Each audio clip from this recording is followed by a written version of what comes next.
দশমীতে দেখো আমাদের কি কি খাবার আয়োজন হয়েছে। প্লেন সাদা ভাত,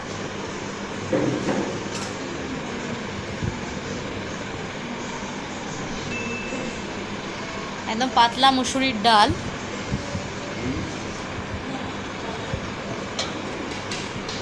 আলু ভাজা,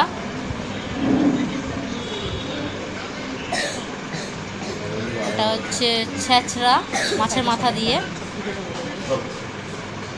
কাতলা কালিয়া, টমেটোর চাটনি আর পাঁপড়। এই হচ্ছে আমাদের আজকে দশমীর খাওয়া দাওয়া। আর সঙ্গে লেবু যদি ডাল, লেবু মাস্ট। আমাদের আজকে এই মেনু দুপুরে।